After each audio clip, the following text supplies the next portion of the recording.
All right. One of the things you'll notice in here, I'm going to have this straight shank. This is called the shank of the hook. And this should be parallel to the ground. You're going to have difficulties if you try tying it like that or like that. Try and get it as parallel as possible.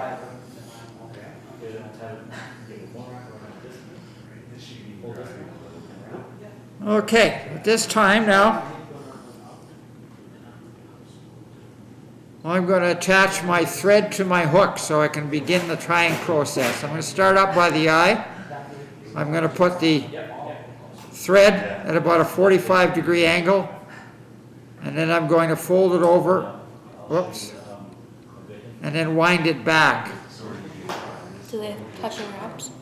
Yeah, you can do sort of touching wraps back to about a point, about a quarter of the way back down the hook. And you can see where I've started there. The reason I'm doing that, I want to leave plenty of room up at the front here to tie on some materials, and also I have room for my eye. This is a position I'm going to start tying my wing in.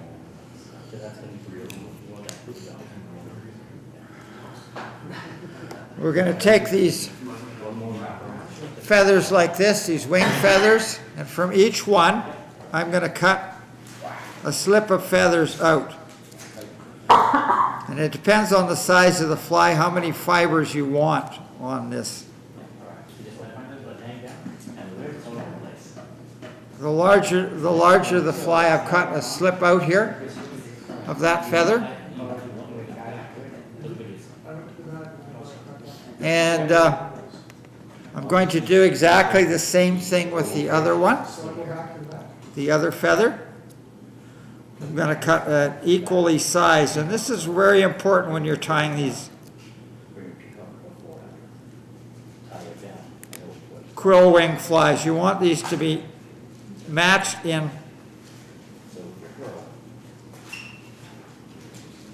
This isn't a very good one feather, but it's all right. Again, I've cut that feather like that. These should be exactly the same depth. You can measure them with your scissors like that. Whoops, get a little lower here. You can measure them using your scissors. Your scissors as kind of calipers. You can actually measure them. Or when you get a little more practiced, you can just tell by eye.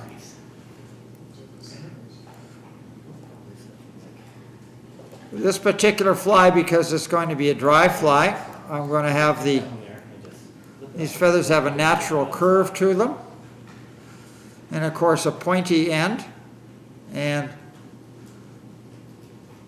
the curve that way. So the feather on the opposite one will be the opposite way. I'm going to assemble them like this. I'm going to make sure that the tip of the feather slips here are the same length, as close as possible.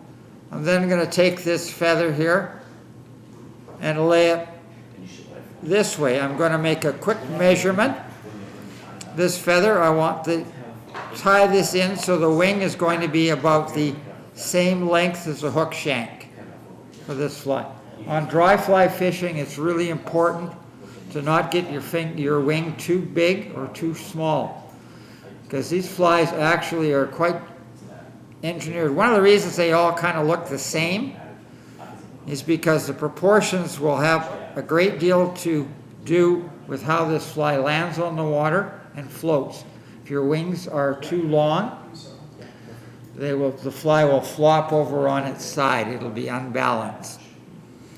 If they're not equal, the fly will have a tendency to spin in the air and twist up your lead or something terrible.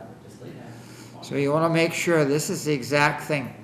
Now, a lot of the videos I've seen on these flies will tell you to take your thread, pull it up between your, you got your feathers pinched between your thumb and your index finger, and they tell you to form a loop and then pull straight down.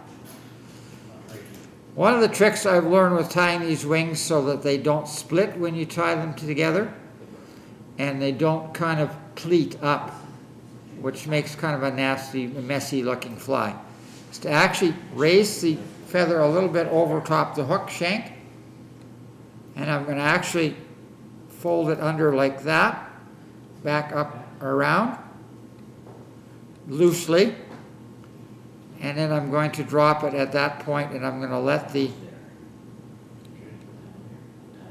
weight of the bobbin, the thread bobbin, actually pull it down and pinch it together.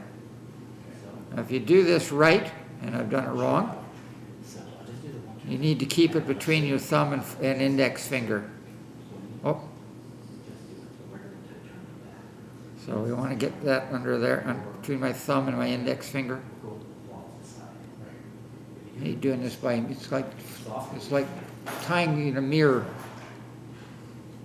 And then I'm going to basically, and then I'm going to bring it down onto the hook shank and pull straight down. And once that's done, this isn't going to work that well. There we go. And then I'm going to put another wind there.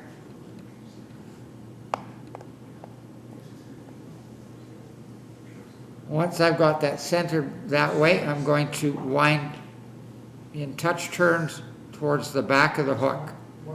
Never going forward like that. If I do that, then I'm going to wreck my wings. And I'm going to put about 4 or 5 wraps on there. If it's a little out of center, I can actually give it a quick little twist there. And at this point, then what I'm going to do is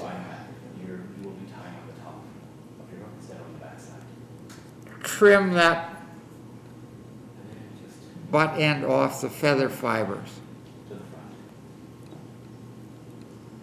This is one of the tricky parts of this fly, is getting those wings on there properly and getting them set properly. So at that point now I'm going to leave that front end, and I'm going to trim off the feather that I didn't see. There we go. And I'm going to wind back down towards the bend of the hook.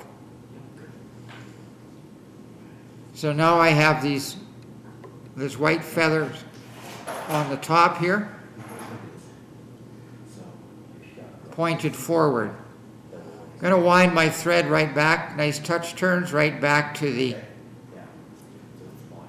place where the shank of the hook starts to bend into the bend of the hook.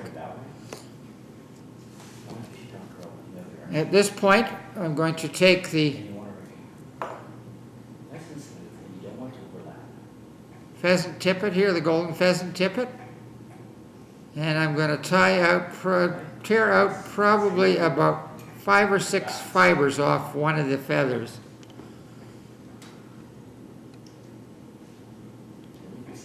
And I'm going to flare them out a little bit. I'm going to again measure. I want the tail again about the same dimensions, the same length as the hook shank. And I'm going to tie them in on top.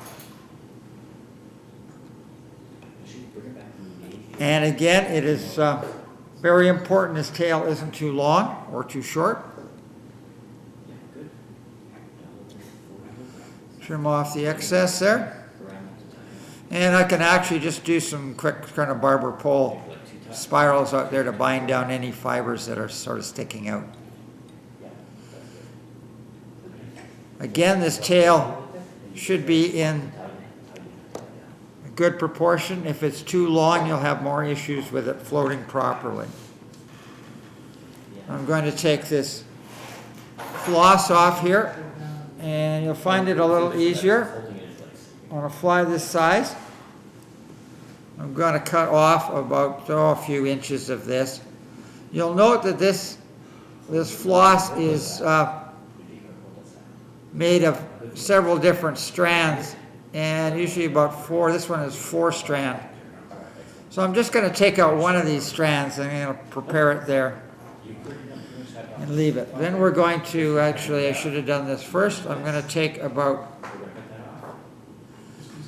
depending on the size of the fly, for this size fly I'm going to say 4 strands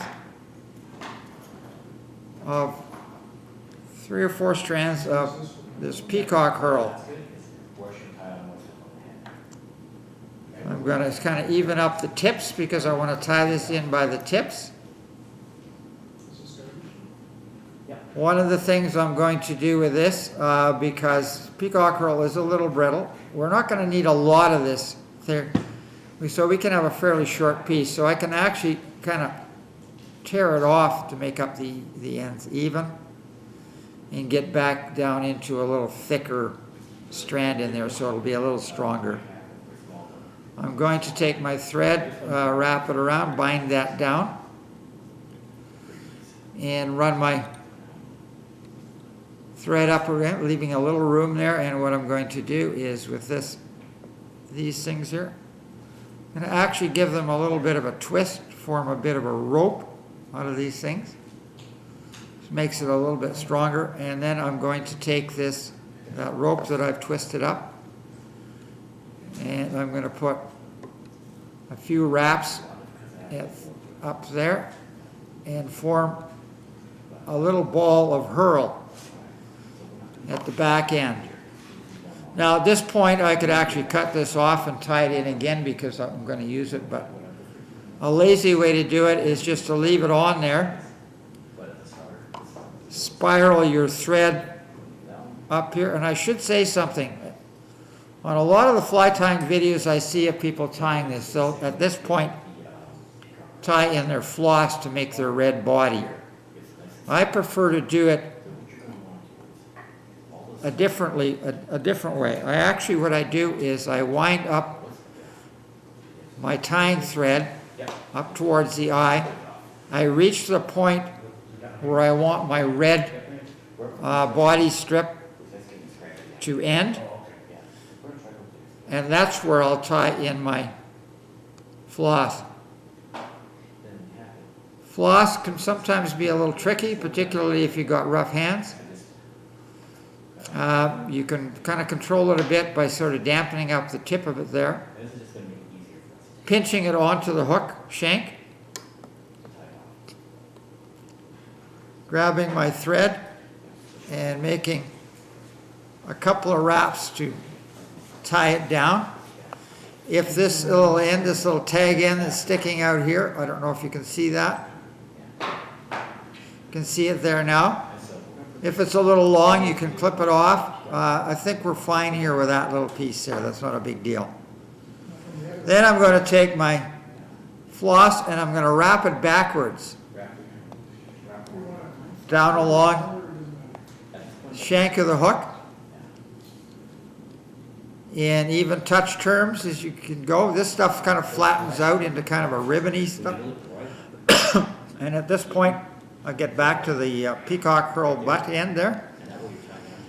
And then I'll wrap it, keep wrapping it forward and try and cover the entire hook shank with this nice bright red floss till I get up to the front. I've made basically a double wrap on that, and that's to cover up any imperfections in my wrapping technique, rather than starting there and trying to cover it all at once. This makes life a little easier.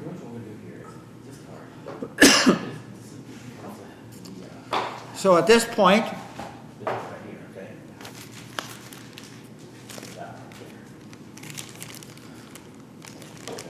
I'm going to take out my hackle neck.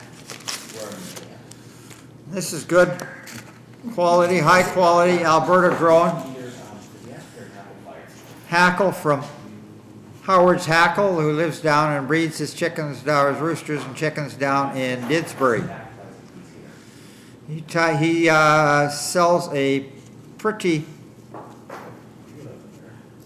good quality hackle, well worth the price for tying dry flies. His saddle hackles are also pretty good. Lots of big long feathers for those of you who prefer saddle hackle, and you certainly can use one on this. Now I'm going to pick a hackle feather that will have a hackle fiber on it that is about 1.5 times the hook gap. Again, that's for balance. This hackle actually is a little small, so I'm going to go further up in the neck and find a slightly longer hackle.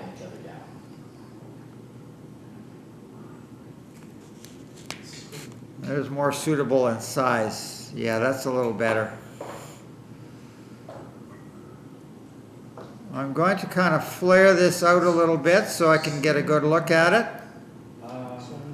I'm going to take a point here and trim this off right about where that black center bit is basically starts to diminish in size a little bit.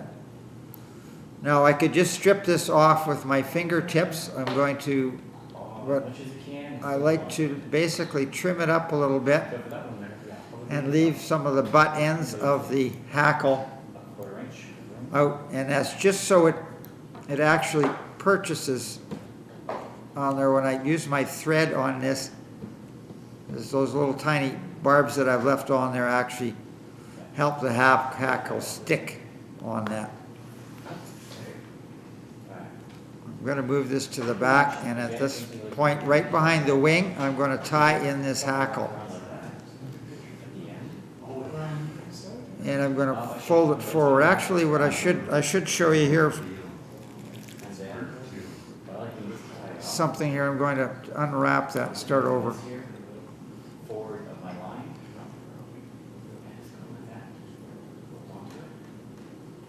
I'm going to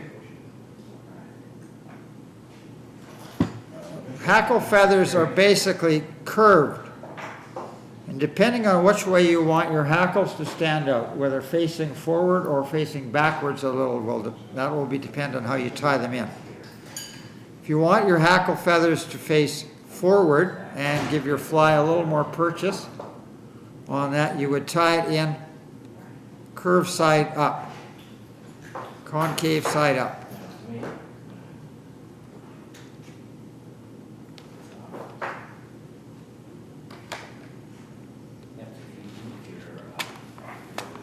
And we're going to tie just in front of the wing, and also, well, just wait a bit here. I'm going to now move that thread back behind my eye again. I'm going to take this peacock herl and make another little bunch of peacock herl thing, and this is just a little bulb of peacock herl is going to form that front half of the body. A couple of trims on there, and I'm going to trim that off. Some guys like to take this peacock herl and actually wrap it around the front end too. It's okay, but I don't like to do that.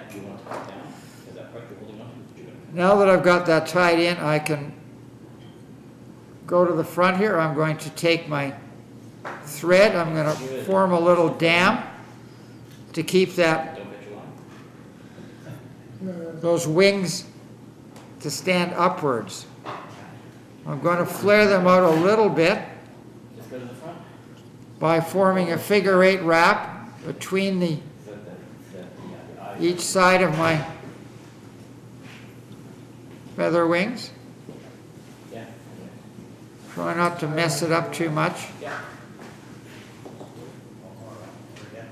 I'm going to have the wings, and they should stand fairly straight up. Whoops, I got a little split here. I'm not going to worry about that too much. So at this point, I do with my hackle pliers. Borrow yours. Thank you very much, Bo. I'm going to grab this. Now this fly is fairly big. I'd probably do it by finger, but most of you probably want to use your hackle pliers. I'm going to grab the hackle with the hackle pliers. Put my finger in the hole. I'm going to make about 1, 2, 3 wraps of hackle in front of the wing. And then I'm going to bring that hackle and put about the same number, 1, 2, 3 wraps in front. And at that point is, you know, one of the things I should point out to you here, when you're wrapping hackle, particularly on dry flies, if you just wrap straight like this, you tend to bind down these fibers underneath the hackle stem. One way to avoid that is to, as you go, kind of weave it back and forth like this. And it has a tendency not to bind down nearly so much, and you don't get so much hackle sticking it straight out the front end there, getting in the way of the eye of the hook. So I get it tied down there. I'm going to take my thread, and again, if I go wobble it just a little bit, it really helps to get that down there. Okay, at that point now I can clip off the excess of that hackle. Now I'm not going to take my scissors and cut it directly. A better way to do it is to just hold your hackle pliers fairly tight, pull the tip of that hackle up, and take your scissors, close them about halfway. And if you've got good sharp scissors, it should actually just break right off like that. That way you don't cut off any of those fibers you've taken all the trouble to tie on there. So it just makes life a little easier. I'm going to take my thumb and my forefinger here. I'm going to try and move as many of those hackle fibers out of the way of the eye. So I'm not too concerned with it. And at this point, I'm going to form whip finish the head up here with a few twists. You need to use a whip finishing tool. Go ahead, fine. I do it by hand. Just as easy for me, and I don't have to look for my whip finishing tool. At that point, I'm going to tighten that up. Again, I'm going to take my scissors, close it about halfway, slide it up, cut it off. Now, other than the bit of head cement for the glue, or at the head of the fly to seal that knot, I'm done. And I'm now going to wander around and show you this fly.